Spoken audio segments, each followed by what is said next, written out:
Hello friends, I am Dr. Nitinkumar Pithadiya. Today in NET set preparation, we shall try to understand about another a very famous critic, Gayatri Chakravorty Spivak, and in that also our focus would be on the essay "Can the Subaltern Speak?" So friends, let's start to understand about Gayatri Chakravorty Spivak and her contribution to the postcolonial studies. Let us start with quick facts about her. Gayatri Chakravorty Spivak was born in 1942 at Kolkata in West Bengal, India.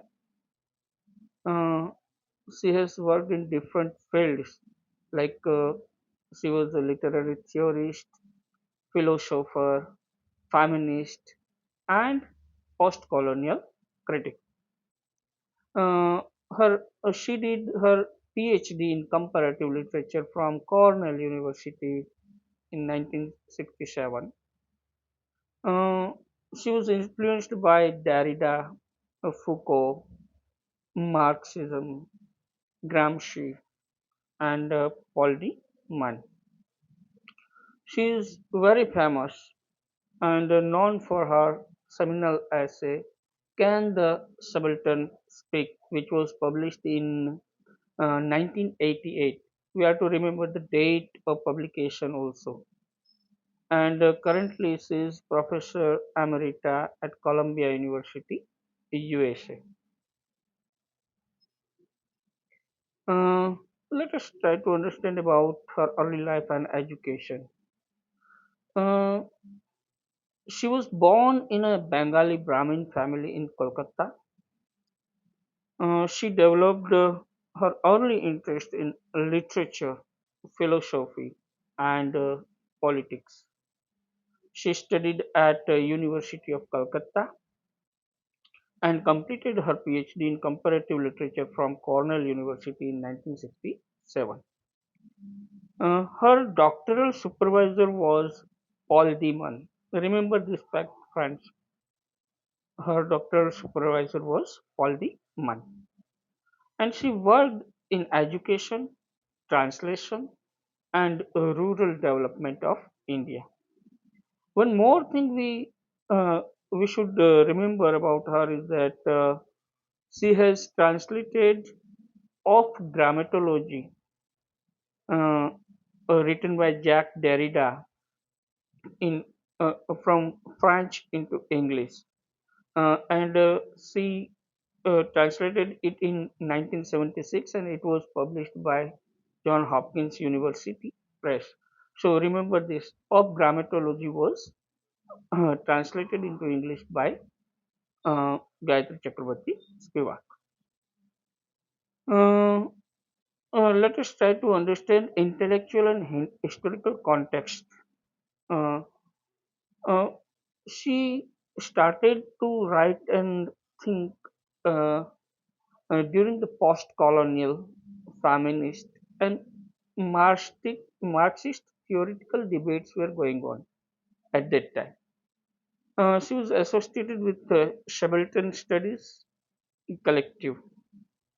She was concerned with colonial power, capitalism, patriarchy, and epistemic injustice, and seeks to question who has the authority to speak and to represent. So her focus was on marginalized groups. If we think about core philosophy, then power and knowledge are interlinked. She thinks that power and knowledge are interlinked. Colonialism produces silenced subjects.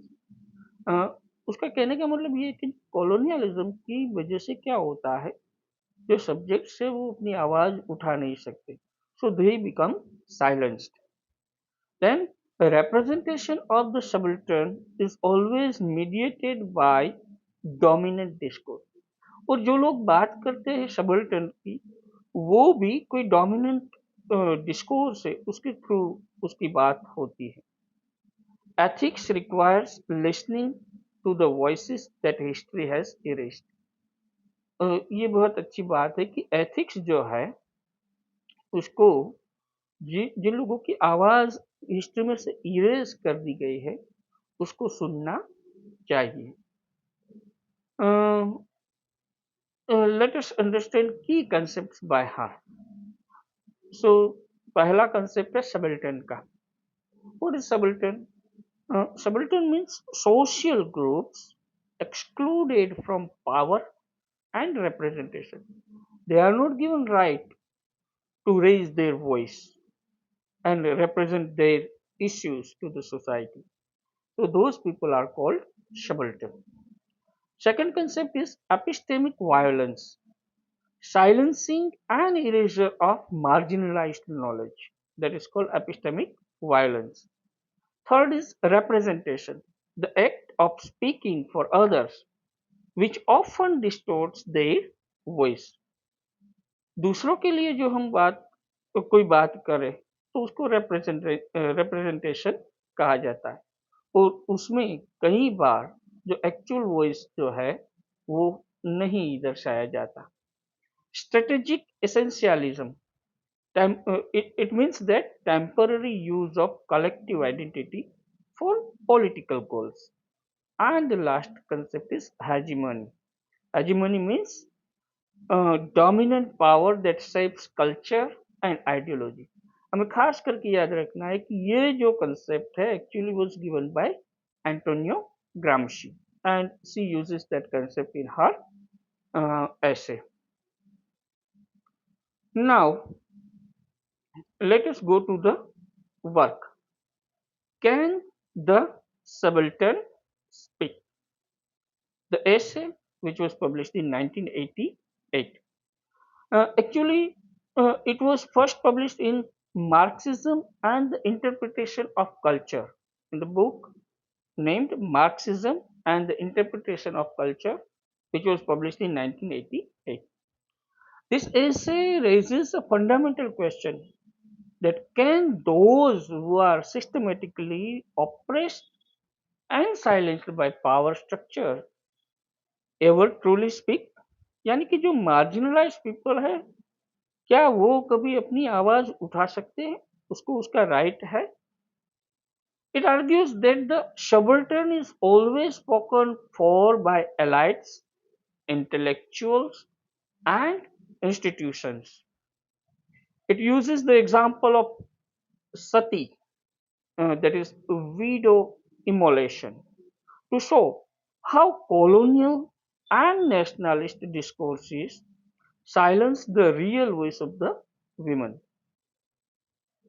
Uh, it also critiques the Western intellectuals like Foucault and Deleuze for romanticizing resistance without understanding colonial context. तो वो उसको भी critic कर दी है इसमें, जिन लोगों ने इसकी बात बोली है, लेकिन ये लोग जो है वो जो जो हम लोग प्रोटेस्ट करते हैं, रेजिस्टेंस करते हैं, वो रोमांटिसाइजिंग वे में उन लोगों ने दर्शाया। It also distinguishes between political representation and representation or depiction, and concludes that the subaltern, as continued within the structure of power, cannot speak in an autonomous or recognizable way. जो example उसने इस्तेमाल किया है the Sati का, let us try to understand that. Spivak analyzes the practice of sati in colonial India. Uh, in uh, colonial power portrays satis as barbaric to justify colonial rule. After that, she focuses on patriarchal Hindu society. which controls women and denies their subjectivity. And after that, subaltern women were silenced between colonialism and patriarchy. Or as a result, what happens? Her voice is always erased from both colonial and nationalist narratives. We are to remember these major works by her. Uh, in other worlds, which are essays on world literature and comparative criticism, which was published in 1987. Then comes Can the Subaltern Speak? This is a seminal essay that challenges representation of the marginalized, published in 1988. Then comes Outside in the Teaching Machine, 1993. It was on education, culture, and institutional critique. Then A Critique of Postcolonial Reason, published in 1999. This work examines the limits of Western reason and postcolonial theory. Then comes a Death of a Discipline. It is also very important, which was published in 2003. It reflects on the institutional conditions of humanities. And the last one is An Aesthetic Education in the Era of Globalization, published in 2012. It was also on education, ethics, and globalization.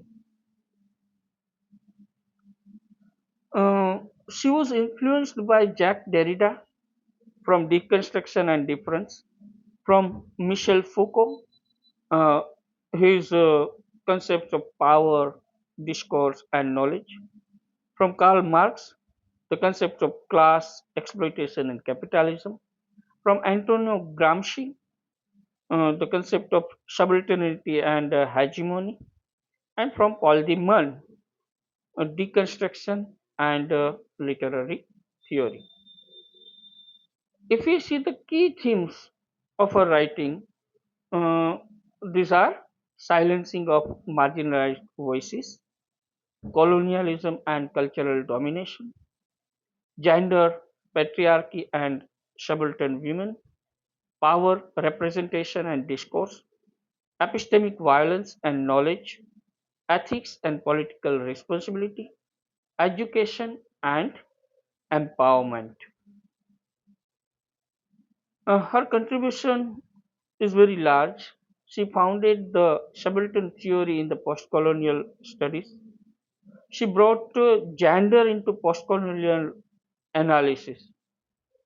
She critiqued Western universalism. She developed the concept of epistemic violence and strategic essentialism. And she highlighted the limitations of representation and the need for ethical listening.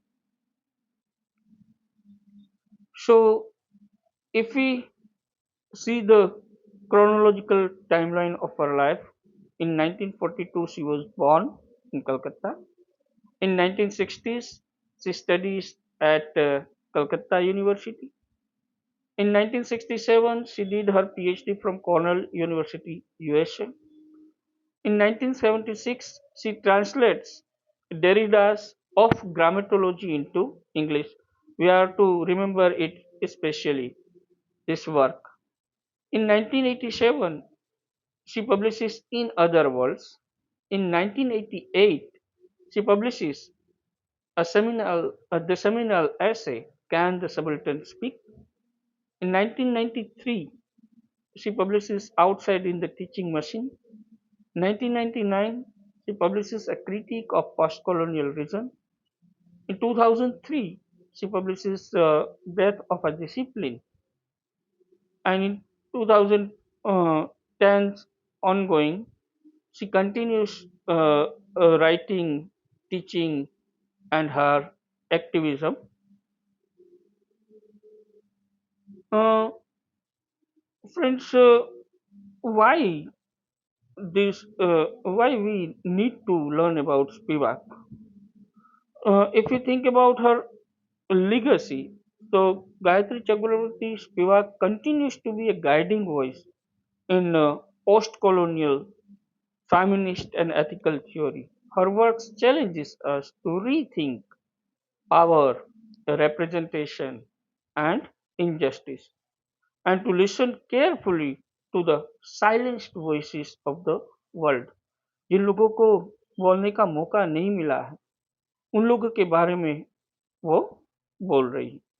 और आज के समय में Spivak के ideas जो है वो relevant क्यों है? Why Spivak matters today? Because her ideas help us understand ongoing inequalities of the race, gender, and culture.